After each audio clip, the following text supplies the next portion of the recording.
నమస్తే, welcome to I dream. నేను మీ మాధురి.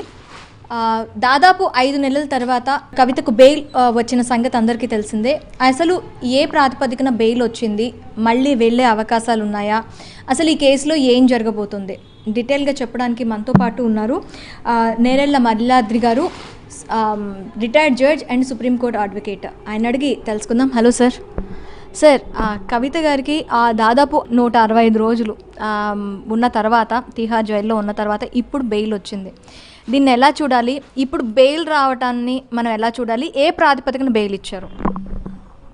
ముందుగా ఐ డ్రీమ్ ప్రేక్షకులకి, యాజమాన్యానికి, అదేవిధంగా టెక్నీషియన్స్, మీకు అందరికి కూడా నా హృదయపూర్వక ధన్యవాదాలు, కృతజ్ఞతలు, అభినందనలు, సుస్వాగతాలు తెలియజేస్తున్నాను. నేను చాలా ఆనందంగా ఉన్నాను. దానికి 2 కారణాలు. ఒకటి, ఈరోజు నా పుట్టినరోజు. 2, నేను ఐ డ్రీమ్స్లో ఏదైతే చెప్పానో అనేక వీడియోస్ ద్వారా, మరీ ముఖ్యంగా రీసెంట్గా కొన్ని వీడియోస్లో ఇతర ఛానల్స్లో కూడా చెప్పినవి అన్నీ కూడా ఈరోజు సుప్రీంకోర్టులో వాదనల రూపంలో, క్వశ్చన్ అండ్ ఆన్సర్స్ రూపంలో బయటకు వచ్చినాయి. నేను ఇంట్లో కూర్చొని ఎన్టీవీలో ఆ లైవ్ ఛానల్ని కూడా చూడటం జరిగింది. 165 రోజుల తర్వాత ఆమె బయటికి రావడం అంటే, అటు లీగల్గా, రాజకీయంగా, సోషల్గా అనేక చర్చలు మొదలయ్యాయి, ఇంకా కూడా కొనసాగుతాయి. దానికి అంతటికి కారణం 2 విషయాలు. భారతదేశ చరిత్రలో ఈ పర్టికులర్ లిక్కర్ స్కామ్ కేసులో 2 గొప్ప లేకపోతే ముఖ్యమైన విషయాలు జరిగినాయి. ఒకటి, ఆమ్ ఆద్మీ పార్టీ లాంటి పార్టీని ముద్దాయిగా చేశారు ఈ కేసులో. గతంలో ఏ పార్టీ కూడా ఏ కేసులో కూడా ముద్దాయిగా లేదు. మరి ఒక కేసులో ముద్దాయి అవ్వాలంటే పిఎంఎల్ఏ యాక్ట్లో ఉన్న ప్రొవిజన్స్ ప్రకారం అది కంపెనీ అయి ఉండాలి. కానీ పొలిటికల్ పార్టీ అనేది కంపెనీ కాదు, అయినా కూడా దాన్ని ముద్దాయి చేశారు.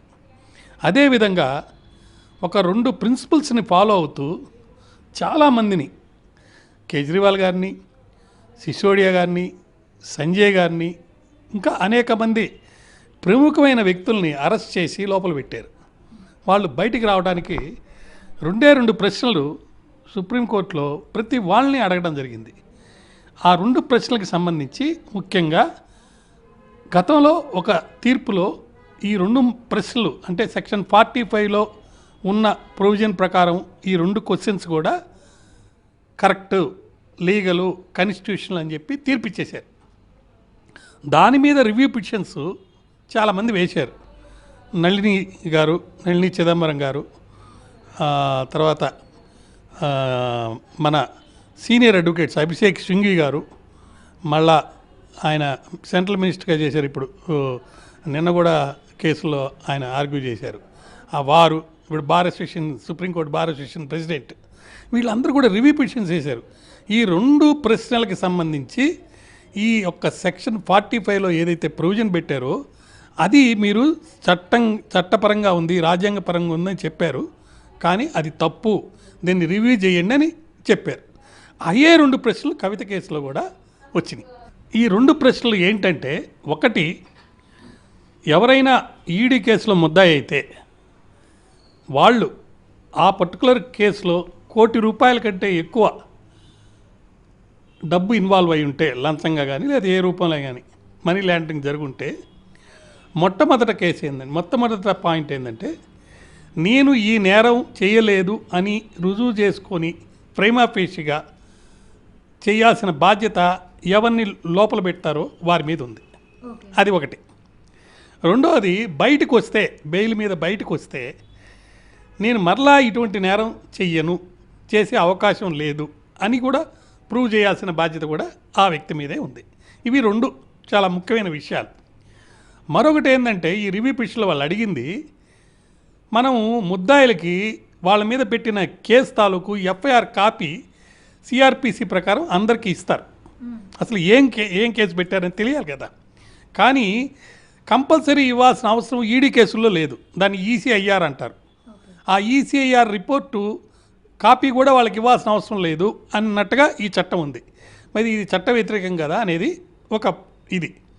సో దాని మీద కూడా రివ్యూ పిటిషన్లో మరి చర్చ జరుగుతుంది. అయితే ఈరోజు మరి ముఖ్యంగా కవిత గారి కేసు గతంలో 22వ తారీఖు నాటి నుంచి ఈ రోజుకు వాయిదా పడింది. 22వ తారీఖు కౌంటరు వేయనందుకు ఈడీకి సంబంధించిన లాయర్ల మీద సుప్రీంకోర్టు బెంచి ఆగ్రహం వ్యక్తం చేసింది.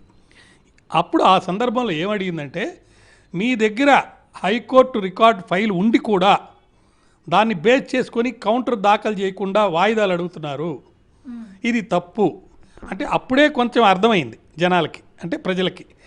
సో ఈడీ ఏదో విధంగా ఈమెని కొనసాగించాలనే ఉద్దేశంలో ఉంది అని. అయితే ఈరోజు కౌంటర్ వేయడం జరిగింది. ఆ కౌంటర్ వేసిన తర్వాత వాదనలు జరిగేటప్పుడు సుప్రీంకోర్టులో ముకుల్ రోహత్గి గారిని కవిత గారి అడ్వకేటు ముఖ్యంగా 3 వాదనలు చేశారు. ఒకటి, ఈమె ఒక స్త్రీ,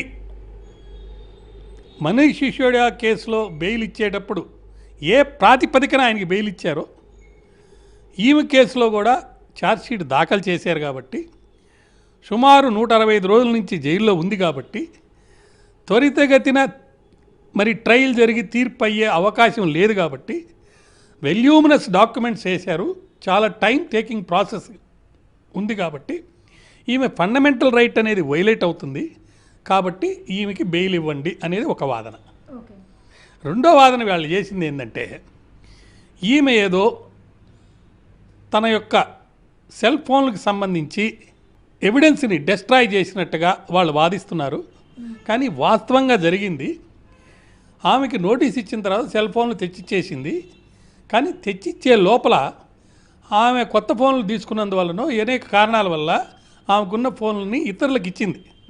ఆ ఫోన్లను మళ్ళీ వాళ్ళ దగ్గర నుంచి తెచ్చుకొని ఆ తెచ్చుకున్న ఫోన్లను వాళ్ళకి ఇచ్చేసింది. కానీ ఆ తీసుకున్న వాళ్ళు మళ్ళా దాంట్లో ఉన్న ఐటమ్స్ అన్నీ డిలీట్ చేసేసి వాళ్ళు మళ్ళీ దాన్ని రీమేక్ లాగా చేశారు. అది వాళ్ళు చేసింది కానీ ఈమెమి డిస్ట్రాయ్ చేయలేదు అని అన్నప్పుడు జడ్జి గారు ఒక క్వశ్చన్ అడిగారు, ఎవరైనా చేస్తారు ఇంట్లో, మన సెల్ ఫోన్ ఎవరికైనా ఇవ్వమా? మరి ఇచ్చినప్పుడు ఆ సెల్ ఫోన్ ఇతరులు కూడా వాడతారు. ఆ వాడేటప్పుడు కొన్ని సందర్భాల్లో ఎక్కువ కాలం వాళ్ళ దగ్గర ఉంటుంది కాబట్టి దాంట్లో డిలీట్ చేసి వీళ్ళ నెంబర్లు వేసుకోవటం అలాంటివి జరుగుతాయి, హ్యూమన్ కదా అని అడిగారు. దానికి మన రాజుగారు ఆయన ఈడీ తరపున వాదించారు. ఆయన 3 సమాధానాలు చెప్పారు. ఒకటి, ఈమె మేము ఇన్వెస్టిగేషన్ చేసే సందర్భంగా పరిశోధనలో సహకరించలేదు. తర్వాత ఈమె సాక్షుల్ని ప్రభావితం చేసింది. అరోరా అనే ఆయన చాలా సందర్భాల్లో స్టేట్మెంట్లు మార్చేశాడు. అలా స్టేట్మెంట్లు మార్చడానికి కారణము ఈమె ఆయన మీద పెట్టినటువంటి ఇన్ఫ్లుయెన్సే. అదేవిధంగా 100 కోట్ల రూపాయల డబ్బు ఈమె ప్రధాన సూత్రధారిగా ఉండి మరి ఆప్ పార్టీకి అందజేయడం జరిగింది. ఆ డబ్బు మరి ఆప్ పార్టీ ఎన్నికల్లో వాడటం జరిగింది. ఇలాంటి ఆమెను కనుక వదిలితే బయటికి మరి ఇన్ఫ్లుయెన్స్ చేసి విట్నెస్లు ఇబ్బంది పెట్టే అవకాశం ఉందని చెప్పి ఆయన వాదన చేశాడు. 135 ఏదో ఒక దాన్ని కోట్ చేసి మొత్తం ఎవిడెన్స్ని డిస్ట్రాయ్ చేయటం, అధికారులను బెదిరించటం, ఇలాంటివన్నీ కూడా చెప్పారు. అదే సాక్షుల్ని కొంచెం ఇబ్బంది పెట్టడం, ఇవన్నీ కూడా చెప్పినా కూడా సుప్రీంకోర్టు ఒకే ఒక ప్రాతిపదిక, అంటే సిసోడియా కేసులో ఎలా బెయిల్ ఇచ్చారో ఈమె స్త్రీ కాబట్టి ఫ్లైట్ రిస్క్ కూడా లేదు. ఈమె తండ్రి ముఖ్యమంత్రిగా చేశాడు, ఈ అమ్మాయి ఎమ్మెల్సీగా చేసింది, మరి ఈమె ఎంపీగా కూడా చేసింది. ఇటువంటి ఆమె దేశం వదిలిపెట్టి లేకపోతే కేసులో సహకరించకుండా కోర్టుకు రాకుండా ఉండే పరిస్థితి లేదు కాబట్టి మరి ఇస్తే మీకేంటి ఇబ్బంది అని చెప్పి కొన్ని కండిషన్స్ మీద ఈమెని బెయిల్ మీద ఇవ్వటం జరిగింది. ఒకటి, 10 లక్షల రూపాయలు, 2 జామీందారులు. రెండోది, దేశం విడిచిపెట్టి వెళ్ళకూడదు. మూడోది, సాక్షుల్ని ఇన్ఫ్లుయెన్స్ చేయకూడదు. ఇలాంటి కండిషన్స్ పెట్టి అన్నీ కూడా ఇవ్వడం జరిగింది. ఈరోజు సాయంత్రం లోపల ఈ అమ్మాయి యొక్క పత్రాలని, అంటే జామీన్ పత్రాలని మరి యాక్సెప్ట్ చేస్తే ఈరోజు రాత్రి 7 గంటలకి తీహార్ జైలు నుంచి ఆమె బయటకు వచ్చే అవకాశం ఉంది. అయితే దీన్ని మనం లీగల్గా చూసాం, రాజకీయంగా కూడా అనేక విధమైనటువంటి వాదనలు ప్రతివాదనలు వస్తున్నాయి. సో రాజకీయంగా వచ్చే వాదనలు మనం గమనిస్తే రాబోయే 4 ఎలక్షన్స్, ముఖ్యంగా మహారాష్ట్ర, ఢిల్లీ, హర్యానా, జమ్మూ కాశ్మీర్, ఈ 4 రాష్ట్రాల్లో కొన్ని రాష్ట్రాలకు ఆల్రెడీ డేట్స్ ఇచ్చేశారు, కొన్ని రాష్ట్రాలకు డేట్స్ ఇవ్వబోతున్నారు. ఒక ప్రాతిపదికన political స్ట్రాటజీగా BJP party Aam Aadmi పార్టీని దెబ్బకొట్టాలంటే, వాళ్ళు మేము నిజాయితీ పరులమి, కరప్షన్కి ఎగనెస్ట్గా క్రూసేడ్ చేసిన వాళ్ళమి, మమ్మల్ని సామాన్య మానవులు ఎన్నుకున్నారు 3 సార్లు. అంటే మనం అందరికీ మోడీ చాలా ఇంపార్టెంట్, గ్రేట్ అనుకుంటాము, కానీ ఇంటర్నేషనల్ లెవెల్లో ఆమ్ ఆద్మీ పార్టీ తరపున ముఖ్యమంత్రి అయిన కేజ్రీవాల్ కూడా చాలా ఇంపార్టెంట్. ఎందుకంటే ఢిల్లీలో 3 టైమ్స్ వరుసగా గెలిచాడు, మళ్ళా కూడా గెలుస్తారనే ఒక వాదన కూడా వస్తుంది. సో అంత ఇంపార్టెంట్ పర్సన్ని ఏ విధంగా దెబ్బకొట్టాలంటే, ఈ యొక్క లిక్కర్ స్కామ్ కేసులో ఆయన్ని ఇరికించడానికి ఒక ప్లాన్ ప్రకారం, ఒక స్ట్రాటజీ ప్రకారం ఇదంతా గవర్నర్ ద్వారా, అంటే అక్కడ లెఫ్టినెంట్ గవర్నర్ ద్వారా ఇచ్చిన కేసు ద్వారా ఈయన్ని ఇరికించడం జరిగింది అని చెప్పేసి ఒక వాదన ఉంది. దాంట్లో భాగంగానే కవితని కూడా పట్టుకున్నారు. అంటే నేరం ఎవరు చేశారు ఏంటనేది అది వేరే విషయం. ఇది ఒక పొలిటికల్ సర్కిల్లో జరుగుతుంది. ఈ సందర్భంగా మొన్న జరిగిన ఎలక్షన్స్లో మరి లాస్ట్ మూమెంట్లో బీజేపీ మరి బీఆర్ఎస్ కమాండ్ బీఆర్ఎస్ మధ్యలో ఒక రాజకీయ అవగాహన ఒప్పందం వల్ల ఆయన ఎన్నికల్లో ఓడిపోయాడు. మళ్ళా ఎంపీ ఎలక్షన్లప్పుడు ఈ 8 సీట్లు బీజేపీకి రావడానికి లోపాయకారి ఒప్పందం వల్ల, సపోర్ట్ వల్ల వాళ్ళు గెలిచారు. అయితే మరొక వాదన ఏంటంటే, అది కాదు, బీఆర్ఎస్ పార్టీని పూర్తిగా సమూహంగా అంటే దాంట్లో చేరిపోతారు అనేది ఒక వాదన వచ్చింది. దానికి సంబంధించి కూడా ఒక ముఖ్యమైన విషయం ఏంటంటే, వాళ్ళ మేనమామ గారు, ఆయన హరీష్ గారు గురించి బండి సంజయ్ గారు ఒక వాక్యం చేశారు. ఆయన మంచోడు, ఆయన రాజీనామా చేసి వస్తే మేము చేర్చుకుంటామని. సో హరీష్ గారు ఏమైనా పోయి జాయిన్ అవుతారా, లేకపోతే కవిత గారిని లోపాయకారి ఒప్పందంలో కవిత గారిని తీసుకుంటారా? నన్ను ఒక ఛానల్లో కూడా అడిగారు, కవిత గారు ముఖ్యమంత్రి ఏమైనా అవుతారా భవిష్యత్తులో అంటే. మనకు మహారాష్ట్రలో జరిగినటువంటి రాజకీయ ప్రకంపనలు అనుకోండి, అక్కడ ముఖ్యమంత్రులను మార్చడం కానీ అవి చూసినప్పుడు షిండే రూపంలో ఇక్కడ కూడా అటువంటి ఏమైనా జరుగుతాయా అనే ఒక వాదన పూర్తిగా వచ్చింది. కాదు, కాంగ్రెస్ బీఆర్ఎస్ ఒకటైంది బీజేపీని అంతం చేయడానికి. బీజేపీని నేషనల్ లెవెల్లో పడేయాలని అంటే చంద్రబాబు గారికి మన జనతాదళ్ ఆయన అక్కడ బీహార్ నుంచి వాళ్ళిద్దరు సపోర్ట్ తోటి ఇది నడుస్తుంది కాబట్టి, వాళ్ళ సపోర్ట్ని కనుక బ్రేక్ చేస్తే, అంటే బ్రేక్ చేయాల్సిన పరిస్థితి వస్తుంది. జగన్ గారు కూడా చాలాసార్లు క్వశ్చన్ చేసి అడుగుతున్నారు, మీకు ఇప్పుడు అవకాశం వచ్చింది, మీరు ఎందుకు స్పెషల్ స్టేటస్ని డిమాండ్ చేసి అడగడం లేదని. దానికి ఆన్సర్గానే చంద్రబాబు నాయుడు గారు ఢిల్లీలో స్పెషల్ స్టేటస్ కంటే ఎక్కువ అవసరాలు ఇప్పుడు నాకున్నాయి, వాటి కోసమే నేను వచ్చానని చెప్పి 15 కోట్లు 1000 కోట్లు కూడా తెచ్చుకోవడం జరిగింది. సో ఇలా పార్టీలు మారి మరో పార్టీలో దీన్ని విలీనం చేయటమా, లేకపోతే సపరేట్గా ఉండి ఐకమత్యంతో పోరాడి కాంగ్రెస్ దించుతారా అనేది ఒక వాదన. లేదు కాంగ్రెస్ పార్టీ బీఆర్ఎస్ ఒకటయ్యి బీజేపీని అంతం చేసి రాహుల్ గాంధీని ప్రైమ్ మినిస్టర్ చేసే పరిస్థితి ఒక వాదన జరుగుతుంది. ఇక్కడ ఈ 2 రకాల వాదన రావడానికి ముఖ్యమైన కారణం ఏంటంటే, సెంట్రల్లో ఆమ్ ఆద్మీ పార్టీని కాంగ్రెస్ జత చేసుకొని మన ఎన్నికల్లో నిలబడటం జరిగింది. సో ఆమ్ ఆద్మీ పార్టీ వాళ్ళకి కవిత గారికి ఒక అండర్స్టాండింగ్ ఉంది కాబట్టి, కవిత గారు లిక్కర్ కేసులో ఇన్వాల్వ్ అయింది కాబట్టి, కవిత గారిని కనుక బయటపడితే కేజ్రీవాల్ కూడా బయటకు వచ్చేస్తాడు. సో కేజ్రీవాల్, కవిత వీళ్ళందరూ కలిసి కాంగ్రెస్తో సపోర్ట్ చేసి బీజేపీని అంతం చేస్తారనేది ఒక వాదన. మరొక అంటే అనుకుంటుంది సర్కిల్స్లో. రెండో వాదన ఏంటంటే, గతంలో రేవంత్ రెడ్డి గారు బీజేపీలో చేశారు కాబట్టి ఇప్పుడు బీజేపీ సపోర్ట్ తీసుకోనో, లేకపోతే బీజేపీలోకి చంద్రబాబు నాయుడు అటు ఉన్నాడు కాబట్టి బీజేపీలోకి ఈయన వెళ్తారేమో. లేదు చంద్రబాబు నాయుడు గారే కాంగ్రెస్కి సపోర్ట్ చేస్తారు. ఎందుకు చేస్తారు కాంగ్రెస్ సపోర్ట్ అని అంటే 2 కారణాలు. ఒకటి, ఆయన వచ్చింది కాంగ్రెస్ పార్టీ నుంచే. ఒకటి, తెలుగుదేశానికి ముఖ్యమైనది ఏంటంటే స్పెషల్ స్టేటస్ కావాలి అక్కడ. అది బీజేపీ వాళ్ళు ఇచ్చే అవకాశం లేదు, కాంగ్రెస్ వాళ్ళు ఇస్తానంటున్నారు. నెంబర్ 1. నెంబర్ 2, ఈ మధ్య స్పీకర్ ఎన్నికప్పుడు బీజేపీ పార్టీ వాళ్ళు ఒక లెటర్ రాసి జగన్ గారిని ఆహ్వానిస్తే వాళ్ళ 4 రాజ్యసభ ఎంపీలు బీజేపీకి సపోర్ట్ చేశారు. సో వీళ్ళు కూటమిలో ఉండి కూడా అటు పవన్ కళ్యాణ్ గారు కానీ మరి చంద్రబాబు నాయుడు గారు కానీ ఏమయ్యా మాకు అపోజిషన్గా నిలబడ్డా వాళ్ళ సపోర్ట్ మీరు ఎలా అడిగారు లెటర్ ఇచ్చి అని అడగలేని పరిస్థితి, అడగలేదు కూడా. సో ఇవన్నీ చూస్తుంటే చంద్రబాబు నాయుడు గారు స్విచ్ ఓవర్ అయ్యి ఇటు వచ్చేస్తారేమో, బీజేపీకి సపోర్ట్గా జగన్ నిలబడతారు. కారణాలు కేసుల వల్ల కానివ్వండి, లేకపోతే ఇప్పుడు ప్రతిపక్షంలో ఉన్నందువల్ల తక్కువ సీట్లు వచ్చినాయి కాబట్టి, లేకపోతే ఆయన ఎదుగుదల అయ్యి నెక్స్ట్ టైం మళ్ళీ సీఎం అవడానికి వీళ్ళ సహకారం కావాలి కాబట్టి, ఇలా ఈ బెయిల్ విషయం అనేది రాజకీయ ప్రకంపనలు 2 తెలుగు రాష్ట్రాల్లో అటు నేషనల్ లెవెల్లో ఆమ్ ఆద్మీ పార్టీ ఉంది కాబట్టి చాలా ముఖ్యంగా జరిగినాయి. అయితే అన్నిటికంటే ముఖ్యమైనది ఏంటంటే 4 రాష్ట్రాల్లో ఎవరు గెలుస్తారు అనే దానికి కొన్ని కారణాల వల్ల మహారాష్ట్రలో కాంగ్రెస్ వచ్చే అవకాశం ఉంది, హర్యానాలో కాంగ్రెస్ వచ్చే అవకాశం ఉంది, అదేవిధంగా జమ్మూ కాశ్మీర్లో ఈ 370 ఆర్టికల్ రద్దు చేశారు కాబట్టి బీజేపీని అక్కడ ఎక్కువ మంది హిందూస్ లేరు కాబట్టి, ముస్లిమ్స్ ఎక్కువ కాబట్టి కాంగ్రెస్ వచ్చే అవకాశం ఉంది. మరి ఢిల్లీలో ఎవరికి వస్తుంది అనేది $1 మిలియన్ క్వశ్చన్. ఢిల్లీలో జరిగిన ఎలక్షన్స్లో మొన్న ఎంపీ సీట్లు మొత్తం 8 కూడా ఎన్ని సీట్లు ఉంటే అన్నీ కూడా బీజేపీకి వెళ్ళిపోయినాయి. కాంగ్రెస్ ఆమ్ ఆద్మీ పార్టీ కలయికతో నిలబెట్టి పెట్టిన క్యాండిడేట్స్ అని చిత్తుగా ఓడిపోయారు.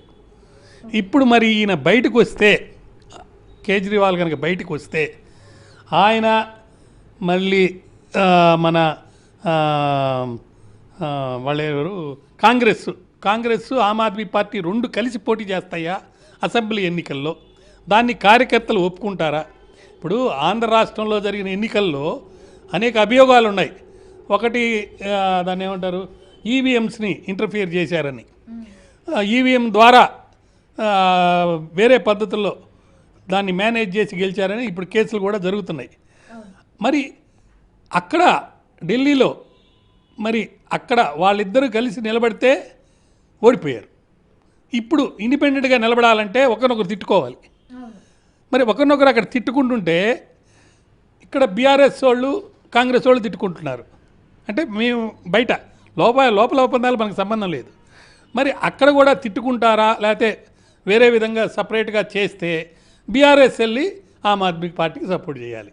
కాంగ్రెస్ ఆమ్ ఆద్మీ పార్టీ సపరేట్గా కంటెస్ట్ చేస్తే వీళ్ళు తోడు దొంగలు కాబట్టి, లేదా ఆ గతంలో కూడా వీళ్ళ మధ్యలో ఒక అండర్స్టాండింగ్ ఉంది కాబట్టి వాళ్ళిద్దరు కూడా కలిసి పోటీ చేయాలి. ఇవన్నీ కూడా పర్మిటేషన్స్ అండ్ కాంబినేషన్స్ చూస్తున్నప్పుడు సామాన్య మానవుడికి ఈ వ్యవస్థ మీద ఒక అంటే ఇది చెడిపోయింది రాజకీయం, ఎవరు ఏ పార్టీ నుంచి గెలిచినా అధికారంలోకి వెళ్ళాలనే ఒక తపంతోటి పనిచేస్తున్నారు తప్ప ప్రజాస్వామ్యంలో విలువలు కలిగినటువంటి వ్యక్తులు నీతిగా, నిజాయితీగా, ట్రాన్స్పరెంట్గా, అకౌంటబుల్గా చేయటం లేదని ఒక భావన ఉంది. ఈ సందర్భంలో వచ్చినటువంటి ఈ బెయిల్ వల్ల రాజకీయ ప్రకంపనలు చాలా గట్టిగా గొప్పగా ఉన్నాయి. అయితే సార్, మెరిట్స్లోకి వెళ్తుందని కొందరు, లేదు మెరిట్స్లోకి వెళ్ళదని కొందరు అని. అసలు మెరిట్స్ అంటే ఏంటి? దీన్ని ఏ ప్రాతిపదికన మెరిట్స్లోకి వెళ్తే ఏ ప్రాతిపదికన వెళ్ళే అవకాశాలు ఉన్నాయి? అంటే బెయిల్ సందర్భంగా ఫ్రేమా పేషి నేరం చేశారా లేదా మాత్రమే. అంటే అలా రికార్డు చూస్తే వీళ్ళు నేరం చేశారా లేదని తెలుసుకునేటట్టు రికార్డు ఉండాలి. మెరిట్స్ అంటే ట్రయల్ జరిగి ఎవిడెన్స్ అయిన తర్వాత జడ్జి గారు ఫైనల్గా పనిష్మెంట్ ఇచ్చేటప్పుడు పూర్తిగా సంపూర్ణంగా అధ్యయనం చేసి కేసు లాస్ అన్ని పరీక్షించి అప్పుడు దాని మీద ఒక తీర్పు ఇస్తారు. అదే జడ్జి గారు కూడా అడిగారు, ఈడీ వాళ్ళ కేసుని ఏ విధంగా ఆర్గ్యూ చేశారంటే మెయిన్ కేసు ఆర్గ్యూ చేసేటప్పుడు మెరిట్స్ మీద చెప్పే విషయాలన్నీ చెప్పారు. సో మేము ఇప్పుడు మెరిట్స్లోకి వెళ్ళటం లేదు, మేము కేవలం ఈ అమ్మాయికి బెయిల్ ఇవ్వాలా లేదా ఈ సందర్భంగా అని ఆ ఒక్క పాయింట్ మీదనే మేము కన్సిడర్ చేస్తున్నాము, ఈమెకి బెయిల్ ఇస్తున్నాం అని చెప్పడం జరిగింది. అయితే ఈ కేసులో ఎలాంటి లొసుగులు లేవు అని సుప్రీంకోర్టు చెప్పిందని కూడా కొంతమంది వాదిస్తున్నారు. అది నిజమేనా సార్? తప్పు. ఇప్పుడు సుప్రీంకోర్టు చెప్పింది బెయిల్ అనేది ఈమెకి ఇవ్వాలా లేదా అనే సందర్భంగా బెయిల్కి ఇవ్వటానికి కావాల్సినటువంటి కొన్ని అంశాలని పరిగణలోకి తీసుకునేటప్పుడు మెయిన్ కేసు గురించి కూడా కొన్ని వ్యాఖ్యలు చేయాల్సిన అవసరం ఉంటుంది, చేస్తారు. అలా చేసినప్పుడు దాన్ని మెయిన్ కేసు మెరిట్స్ మీద చెప్పినట్టుగా భావించడానికి వీల్లేదు, అది చట్ట వ్యతిరేకం. ఇది కేవలం బెయిల్ ఇచ్చే సందర్భంగా ప్రైమా ఫేషీ కేసు ఉందా లేదా, ఈ అమ్మాయిని బయటికి పంపిస్తే మరోసారి ఇటువంటి నేరం చేస్తా లేదా, లేదు బయటికి పంపిస్తే కేసులో సహకరించి ఆమె యొక్క నిర్దోషిత్వాన్ని రుజువు చేసుకునే దానికే బయటికి పోతుందా, లేకపోతే సాక్షుల్ని ప్రభావితం చేసి వాళ్ళని ఇబ్బంది పెట్టి ఏదో విధంగా ఆమె కేసు గెలిచి రాజకీయంగా లబ్ధి పొందే అవకాశం ఉందా లేదా, ఇటువంటి వాటిలే చూస్తారు. ఓకే, సో మొత్తానికి ఈ బెయిల్ అనేది వచ్చింది. సో నెక్స్ట్ ఎలా ఉండబోతుంది సార్? ఈ కేసులో బెయిల్ వచ్చిన తర్వాత అలిగేషన్స్ చాలా సీరియస్గా ఉన్నాయి, కొంత రికార్డెడ్ ఎవిడెన్స్ ఉంది. ఫర్ ఎగ్జాంపుల్ కొన్ని సందర్భాల్లో ఒక హోటల్లో ఎవరు దిగారు, ఎవరితో మాట్లాడారని కాల్ డేటా తీశారు. అదేవిధంగా ఒక పర్టికులర్ ల్యాండ్ కవిత గారు అమ్మినట్టుగా దానికి డబ్బు వేరే వాళ్ళకి ముట్టినట్టుగా రికార్డెడ్గా దొరికింది. అదేవిధంగా వాళ్ళ ఆడిటరు లేదా మాగంట రాఘవ గారు, ఇంకొక ఆయన, వీళ్ళందరూ అప్రూవర్గా మారిపోయారు. అప్రూవర్గా మారి కవిత గారి కేసుకు సంబంధించి ఎగనిస్ట్గా స్టేట్మెంట్స్ ఇచ్చారు, మళ్ళీ రివర్ట్ అయ్యారు. ఇవన్నీ కూడా పరిగణలోకి తీసుకున్నప్పుడు ఒక పక్క రెండు సింహాలు కనుక యుద్ధం చేస్తున్నట్టుగా, అంటే ఒక సింహం ఇంకో సింహంతో, సింహము లేడితో కాదు, అట్లా ఇరు పక్షాల మధ్య ఒక యుద్ధ వాతావరణం వచ్చి రష్యా చేస్తున్నట్టుగా అక్కడ వాళ్ళ యొక్క ఎవిడెన్స్ పెట్టడంలో కానీ, సైంటిఫిక్గా కొన్ని ప్రూవ్ చేయడంలో కానీ, మానిటరీ కన్సిడరేషన్స్ ప్రూవ్ చేయడంలో కానీ, అదేవిధంగా ఈడీ యాక్ట్లో ఉన్నటువంటి గట్టి లేకపోతే కొన్ని ప్రొటెక్షన్స్, అంటే నేరాన్ని ప్రూవ్ చేసుకునేదానికి చట్టంలోనే కొన్ని వెసులుబాట్లు ఈడీకి సపోర్ట్గా ఉన్నాయి. సో ఈ సందర్భంలో భవిష్యత్తులో ఈ కేసు ఎలా ఉంటుంది అనేది ట్రయల్లో చాలా పేజీలు, వేల పేజీలు దీంట్లో ఉన్నాయి. 453, 1553 ఎంతమంది సాక్షులు విచారించారు. కాబట్టి ఖచ్చితంగా దీని మీద కోర్టు కూడా చాలా టైం తీసుకుంటుంది. మెయిన్ కారణం బెయిల్ ఇవ్వడానికి కూడా అదే. సిసోడియా కారణం కూడా, సిసోడియాకి బెయిల్ ఇవ్వటం కానీ, కేజ్రీవాల్కి ఈడీ కేసులో బెయిల్ ఇవ్వటానికి కానీ, వీటన్నిటికీ మెయిన్ కారణం ఏంటంటే సమగ్రమైనటువంటి ట్రయల్ జరిగి తీర్పు వచ్చేదానికి చాలా సమయం అయితే, అన్ని రోజులు ఈమెను లోపల పెట్టుకుంటే, లేకపోతే ముద్దాయిని లోపల పెట్టుకుంటే వాళ్ళ యొక్క అమూల్యమైనటువంటి ఫండమెంటల్ ప్రాథమిక హక్కులు అనేవి, ముఖ్యంగా ఆర్టికల్ 21 అనేది వైలేట్ అయిపోతుంది, ఆర్టికల్ 19 వైలేట్ అయిపోతుంది, ఆర్టికల్ 14 వైలేట్ అయిపోతుందని బెయిల్ ఇవ్వడం జరిగింది. అంటే మనకు దీని ద్వారా మనకు తెలిసింది ఏంటంటే ఈ కేసు ఇప్పట్లో తేలదు, చాలా కాలం పడుతుంది. బహుశా మళ్ళీ నెక్స్ట్ ఎలక్షన్స్లో ఎవరు అవుతారో అప్పుడు దాకా కేసీఆర్ ఉంటారా లేదా, కేసీఆర్ లేకపోతే కేటీఆర్ ముఖ్యమంత్రి అవుతారా, లేకపోతే కవిత గారు ముఖ్యమంత్రి అవుతారా అని బీఆర్ఎస్ వాళ్ళు అనుకుంటుంటే, లేదు 10 ఏళ్ళు నేనే ముఖ్యమంత్రి అని రేవంత్ రెడ్డి చెప్తుంటే, లేదు కాంగ్రెస్ పార్టీలో ఎవరైనా ముఖ్యమంత్రి కావచ్చని జగ్గారెడ్డి గారు చెప్తుంటే, వీళ్ళందరూ కాదు మోడీ ఒక్క సపోర్ట్లో మొన్న 8 మందిని గెలిచాం కాబట్టి ఎంపీలుగా మేమే రాష్ట్ర ప్రభుత్వాన్ని ఇక్కడ ఏర్పాటు చేస్తామని బీఆర్ఎస్ వాళ్ళు అంటున్నారు. వీళ్ళందరిలో మరి మజ్లీస్ వాళ్ళు ఎవరు అధికారంలోకి వస్తే వాళ్ళకి సపోర్ట్గా నిలబడి, ఇప్పుడు ఈ హైడ్రా విషయంలో కానీ అన్నీ మనం చూస్తుంటే వాళ్ళు కాలం గడుపుతున్నారు.